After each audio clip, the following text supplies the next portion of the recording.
topics, as I said, that are not being reported by the mainstream media. I believe myself, from the limited amount of research I've done on it and the many years of working in the television business, that they have, each television station has what's called a licensing agreement with the community that's overseen by the FCC. Now, if the FCC, which is under the domination of our current regime that's in the White House, the Obama administration, doesn't like what that television station is reporting on their news stations, then they will very likely pull that station's, or at least threaten to pull that station's licensing agreement, which of course would make them lose their entire business, which is huge.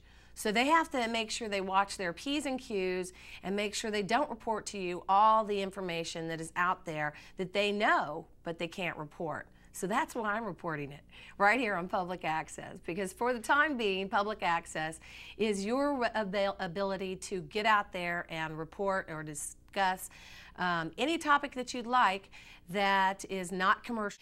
We're going to begin to report the news that the mainstream media has not reported. And I want to begin by talking about a topic that is very near and dear to me and of great concern. And I want to personalize it. I've told you before, if you've watched any of my other shows, that about my cousin. I want to show you my cousin. This is my cousin, David Berry. He was born an absolute brilliant genius. David was playing the piano, playing Beethoven when he was like 3 or 4 years old.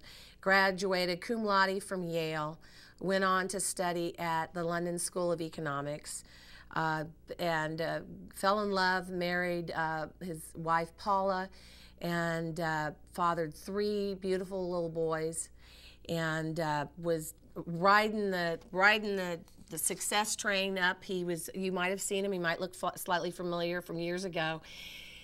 He used to be a regular on CNBC as a commentator on the banking industry. He could pretty much almost make or break a banking stock back in the day. And he had a very prestigious job. He was working for Kiefer Barrett and Woods. This is what was written about him from the Yale magazine, I believe. His friends say David Berry, class of '80, was the world's most avid consumer of Dr. Pepper and saltine crackers. His wife says it was his major snack in life from when he was 8 years old. He always studied with them, had stores in his room, even years after he graduated while he studied in London. After he moved to New York, got married, and had a family, his friends remember going to his house and immediately being offered soda and crackers. In his adult life, Berry was a well-known financial analyst, the executive vice president and director of research for Kiefer Barrett and Woods, a brokerage firm with offices on the 89th floor of the Second World Trade Center. In the moments after the hijacking hit One World Trade Center, Berry called his mother and his father and his wife to tell them that he had not been hurt, according to the New York Times. According to the family, he was having a conversation with his wife, and his wife said, you know, get out of there as soon as you can. He was in the same building that had been hit in 1993, so he knew that it was going to take a long time to evacuate the building. And he said, I'll get out as soon as I can. And during their conversation, as he was witnessing his fellow executives fall to their death in the other building, the phone went dead, and the plane hit the building, and he was blown out, and they found him on the ground about a block or so away from his office with his desk and everything. So it was just horrible. But I'm telling you this. Why am I telling you all this about my cousin David? Because I want to make it more real to you. I don't know how many of you people know somebody or familiar with somebody who was affected so horrifically by the terrorist attack, and that's what I really kind of want to bring home to you today. I'm putting a face on the fact that this affects real people. It affected our family. This is a genius. We were so proud of him. He's a fabulous guy. His kids had to grow up without a father because of this. He was born in Oklahoma City, and I don't have a lot of cousins. Some people have a lot of cousins. I don't have a lot of cousins. I had 6 cousins, now I have 5. And so, you know, you hear, you know, oh, that's a distant relative. It's not a distant relative. Not a distant relative at all.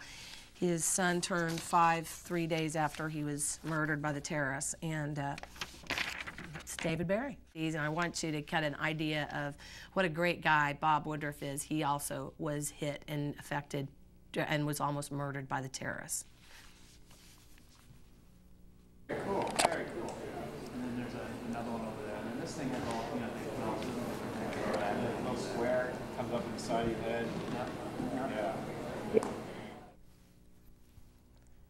We'd like again to show you if you actually stand, you'll roll this thing out and it'll get a monitor. Can the phones work? This camera.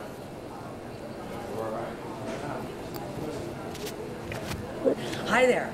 I'm here with my good old buddy, Bobby Woodruff. We'd like to bring as many Republican delegates into the operation as possible to get the real truth. That's right. Yeah, that's right. The Oregon delegation. So. She would never lie to me. We've known each other for 47 years. Oh, really? What? No, Bobby. We graduated from high school 45 years ago, Lisa. Aren't we well preserved? Remarkably well preserved. Oh, absolutely. That would make us like in our 60s, right? When did you guys graduate from high school? 1979. Yeah. 79 is fine. Jeez Tell me when we Louise. graduate. My voice is not working, so you can do some more. From Michigan. Michigan. Yeah, Michigan. Well, in What were you Michigan, doing? but it was. You had a Say the name of the school. Cranbrook. Cranbrook. Oh, that's what It used to Pat be Buchanan was called- talking hers about. used to be called Kingswood, and then they stole our name. Ah, 'cause yeah. we became androgynous to the nth degree. That's what Pat Buchanan was talking about the other night. Androgyny? No, Cranbrook. That too. He's no fan, I can assure you. There's no fan of androgyny. Yeah, either. exactly. But he's a fan Yeah. of Cranbrook. His wife went to Kingswood, and we had a lovely conversation. He's no fan of Cranbrook? Is that what you said? No, he's got to be a fan of Cranbrook, Huge isn't he? His fan of wife went to Cranbrook. Cranbrook. Loves Yeah, Cranbrook. yeah. Loves It's just not androgyny. All right. With Bob and I went to high school together in Bloomfield Hills, Michigan, and he's a fabulous guy. And as you can well imagine, we were all traumatized and very concerned, and our prayers were constantly with the family, and that was a miracle. If you haven't read the book In an Instant that his wife Lee and he wrote, then you should definitely consider picking up a copy. It's a stirring story. I found particularly interesting when they were in Beijing, China, and he was teaching at Beijing University, teaching law, I believe. And they had the Tiananmen Square massacre, and he went in there and helped out with translations with Dan Rather. He's a brilliant guy. 2 very brilliant guys that I've known in my life. One murdered and one almost murdered by terrorists. Terrorism I want to make this real to you. This is not just something that you see on the news. This could happen here in Portland, Oregon. It could happen in Beaverton. It could happen as it happened in Arkansas in June. We had our second Islamic terrorist attack on our homeland under the reign of Barack Hussein Obama, and that was in Arkansas. And a self-described Muslim fired on and killed a service member while he was back in his home area recruiting at the recruitment office in Arkansas in June. Then, of course, you know I'm building up to. What am I building up to? I'm building up to the most recent terrorist attack. The terrorist attack at Fort Hood.